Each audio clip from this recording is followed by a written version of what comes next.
resist them. Nearly 5 years before the Declaration of Independence, Samuel Adams penned an essay urging the people to resist tyranny rather than tamely submit, sit idly by, and then hope for the best later on. For him, it was a real moral imperative. It was about virtue, the virtue to do what's right, even in the face of the most powerful government in history. Now, unfortunately, his bold call for liberty has been almost completely ignored and forgotten. So today, in commemoration of Samuel Adams' birthday, September 27th, 1722, we're uncovering what he had to say, what he warned us about, and what he urged us to do. And I think you'll agree after hearing a little bit of what he had to say, his message is more important than ever. But first of all, before getting to that, welcome and thank you for joining me here on the Path to Liberty. My name is Michael Bolden with the 10th Amendment Center, and this is the Fast Friday edition of the show for September 27th, 2024. And I want to kick it off here with this great short diary entry from his cousin John Adams, February 11th, 1779, just so you can understand the global impact, I guess, of Samuel Adams. John writes, "When I arrived in France, the French nation had a great many questions to settle. The first was whether I was the famous Adams. He kept going. Everywhere he went, people were asking him, 'Oh, you're the famous Adams. You're the famous Adams.' And he wasn't the guy that they were referring to. No matter what he had to say, he couldn't convince them otherwise. He said, 'When I arrived at Bordeaux, all that I could say or do would not convince anybody but that I was the famous Adams.' My answer was, 'No, it is another gentleman whose name of Adams you have heard. It is Mr. Samuel Adams, who is accepted from pardon by General Gage's proclamation.'" And what John is referring to here was an offer of amnesty for the people in 1775. Shortly after, this is in June of 1775, just shortly after the shot heard around the world, the fighting is breaking out, Lexington and Concord, etc. And here's how he put it. This is General Gage.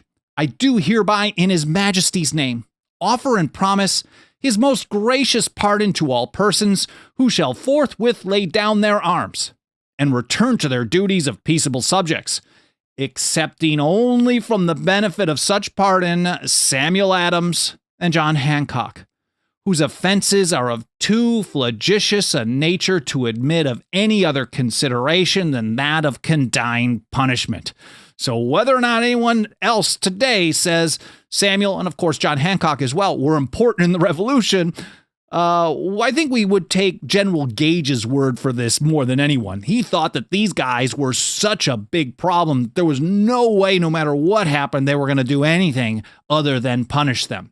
Now, of course, the revolutionaries turned down this offer. They did not give up their guns. They did not give up their friends in exchange for some kind of deal, but that's another episode.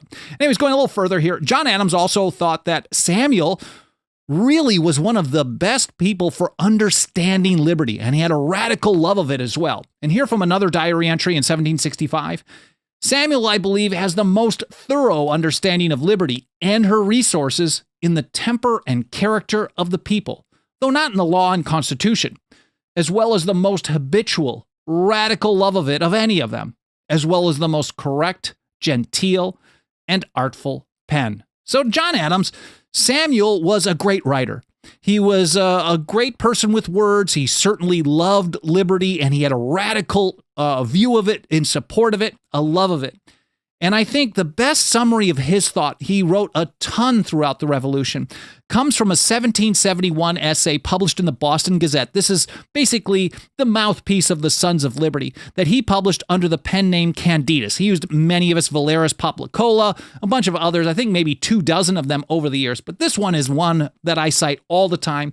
It's probably my favorite. So we're going to go through this right now here. It kicks it off with a quote from a poem. "Ambition saw that stooping Rome," so kneeling Rome, "could bear a master, nor had virtue to be free." Now, everyone knew what he was referencing here. This is a poem from 1734 by James Thompson called Liberty. You should check that one out if you haven't heard of it yet. Anyway, Samuel continued with this. Because he believed that ultimately it was the responsibility of the people to protect and defend their own liberty, whether the government happens to like it or not. That's the moral duty. That's what a virtuous people does. So he starts with that approach. He said, I believe that no people ever yet groaned under the heavy yoke of slavery, but when they deserved it. This may be called a severe censure upon by far the greatest part of the nations in the world who are involved in the misery of servitude.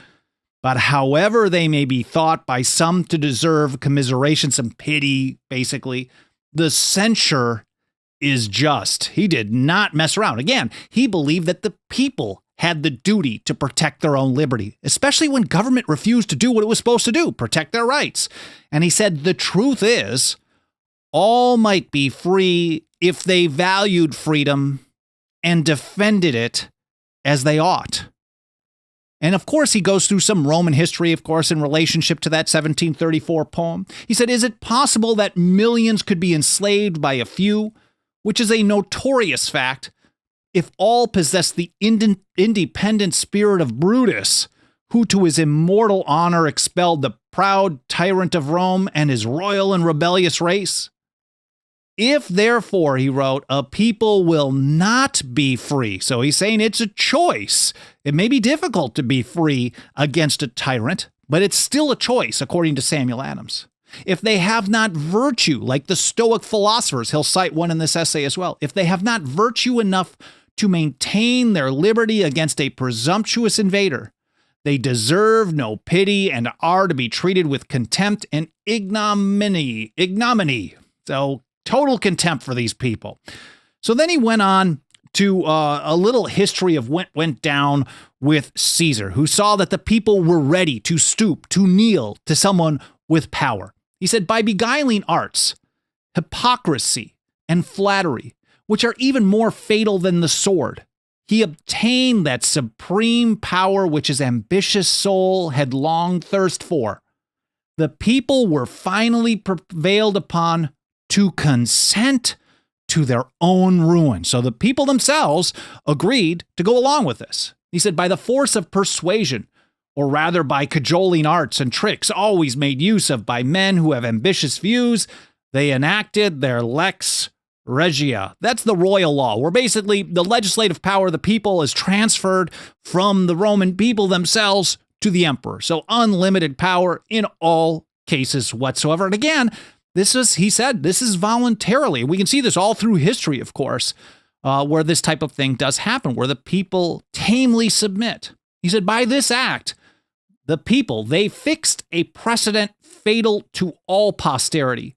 The Roman people afterwards, influenced no doubt by this pernicious example, renewed it to his successors, not at the end of every 10 years, but for life. And of course, then he said they transferred all this power to Charlemagne. Thus, they voluntarily surrendered their own liberty and exchanged a free constitution for a tyranny. And then he turns to the potential, the arriving tyranny in America. Of course, it had been building for some time. He said, it behooves us, however, to awake and advert to the danger we are in. The tragedy of American freedom, it is to be feared, is nearly completed. A tyranny seems to be at the very door. Now, certainly the British had already passed the Declaratory Act in 1766, which claimed power over the colonies in all cases whatsoever. And they used it in various ways, the Townshend Act, suspending legislature, etc. He said, but what will this avail if we have not courage and resolution to prevent the completion of their system? So this is the live free or die mentality that seems to be completely gone. For Samuel Adams, you had to have the courage and resolution to take a stand for your own freedom. And that doesn't mean you're always going to succeed. But certainly not every individual is going to succeed at what they want to accomplish. But if enough people loved and valued freedom and defended it as they ought, they would be free over time. Now, this next part should sound pretty familiar to the propaganda that we hear almost constantly today. Oh, don't do anything. There's a process for this. You got to ask the government to stop. Don't get too crazy in response to your liberty. That's too radical. And here's how Adams put it. Our enemies would fain have us lie down on the bed of sloth and security and persuade ourselves that there is no danger. Hey, we're keeping you safe. Don't worry about what we're doing on general warrants or standing armies or any of this stuff. As long as you're safe, everything's great, right? And that's the type of thing we still hear. Supporters of the monster state have been saying that for my whole life. But Adams continued, but is there no danger when the very foundations of our civil constitution tremble? So he thought the greater danger was really the structure of the Constitution. Now, of course, that was the unwritten British Constitution, but the structure of the system. If they're violating the rules, if government is exercising arbitrary power, that is the definition of a tyranny. He said, when an attempt was first made to disturb the cornerstone of the fabric, he's referencing going back to the Stamp Act, he said, where we were universally and justly alarmed. And can we be cool spectators when we see it already removed from its place? So in other words, we took a stand in the past. Just because we got what we wanted out of that one doesn't mean we can give up now. So then he goes through a bunch of ways that the crown was exercising total control over the colony, and is specifically pointed to Governor Hutchinson, who publicly stated that he had to basically obey all the orders coming from London, from Parliament, and he had to implement them no matter what, even though it may have been contrary to the rights and customs of the people in Massachusetts Bay for so many years. And Adams continued with this, and yet with unparalleled insolence, we are told to be quiet when we see that very money which is torn from us by a lawless force, made use of still further to oppress us, to feed and pamper a set of infamous wretches who swarm like the locusts of Egypt. He said, is it a time for us to sleep when our free government is essentially changed and a new one is forming upon a quite different system? A government without the least dependence upon the people, a government under the absolute control of a minister of state. So he's basically saying we have rules. Government is only allowed to do certain things, and yet this governor is telling us he'll do whatever. Doesn't matter. It doesn't matter if it violates our rights. And that's what he's saying. This is destroying the fabric, the foundation. And can we just sit quietly and let this happen? He said, what difference is there between the present state of this province, which in course will be the deplorable state of all America, and that of Rome under the law before mentioned? He said, the only difference is this, that they gave their formal consent to the change, which we have not yet done. He said, but let us be upon our guard against even a negative submission. For agreeable to the sentiments of a celebrated writer who thoroughly understood his subject, if we are voluntarily silent, as the conspirators would have us to be, it will be considered as an approbation of the change. TLDR. If you keep your mouth shut, if you continue to comply with whatever they throw at you, this is considered by the people in power as, well, a yes vote for whatever that they do. So instead of that, what are the people supposed to be doing? He said, if a minister shall usurp the supreme and absolute government of America and set up his instructions as laws in the colonies, and their governors shall be so weak or so wicked as for the sake of keeping their places to be made the instruments and putting them in execution, who will presume to say that the people have not a right, or that is not their indispensable duty to God and their country by all rational means in their power to resist them? Again, it is not just a right, but a duty. This is a moral imperative for people like Samuel Adams. When government is violating the Constitution, when government violates your natural rights, it is not just a right, but an indispensable duty to God and country to do all things in our power to resist them. And then, of course, he continued with this: the liberties of our country, the freedom of our civil constitution are worth defending at all hazards, and it is our duty to defend them against all attacks. So when people tell us today, oh, you can't take a stand against these guys, they're too powerful.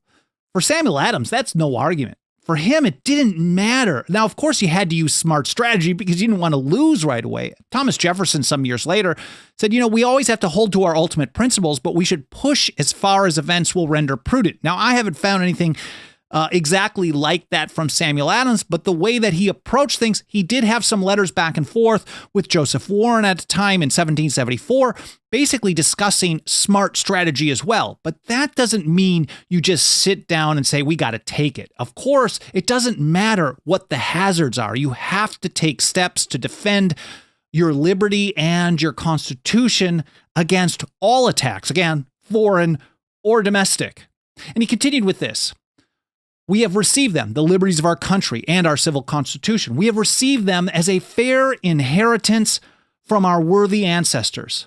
They purchased them for us with toil and danger and expense of treasure and blood, and transmitted them to us with care and diligence.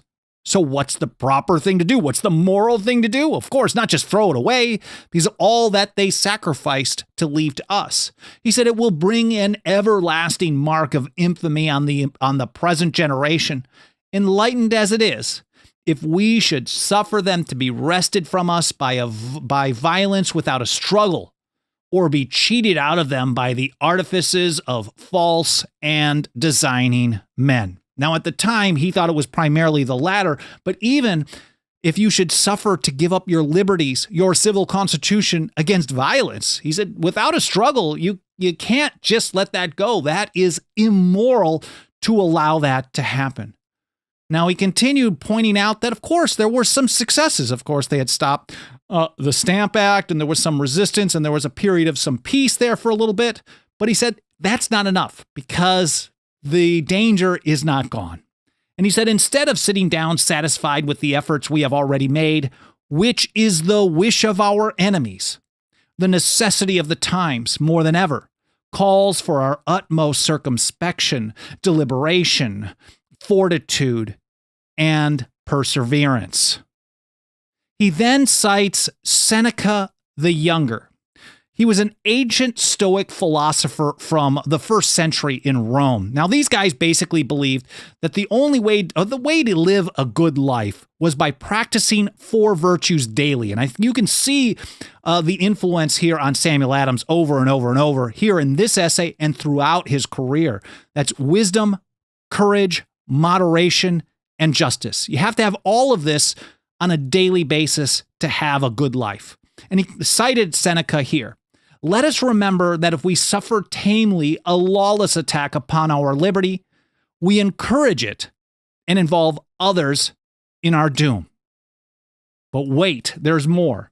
He said it is a very serious consideration, which should deeply impress our minds that millions yet unborn may be the miserable sharers in the event.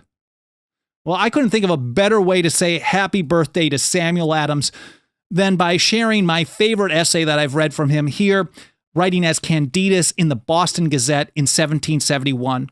If you want to help us reach and teach more and more people with these essential foundational principles from the father of the American Revolution and so many of the other founders and old revolutionaries and the people who influenced them, absolutely nothing helps us roll up our sleeves every single day and do this kind of work more than the financial faith and support of our members. If you got a couple of bucks of that dirty government fiat, please consider throwing it our way over at 10thamendmentcenter.com/members. Our membership program starts out at just $2 a month. We also have annual, 5-year, and lifetime options. Please consider investing in the 10th Amendment Center, investing in our efforts to advance the Constitution and liberty, whether government likes it or not. They certainly do not. Again, it's 10thamendmentcenter.com/members. I really appreciate you being here. I hope you enjoyed this episode as much as I enjoyed sharing this information with you. I hope you have an awesome weekend, and I look forward to seeing you next week here on the path to liberty.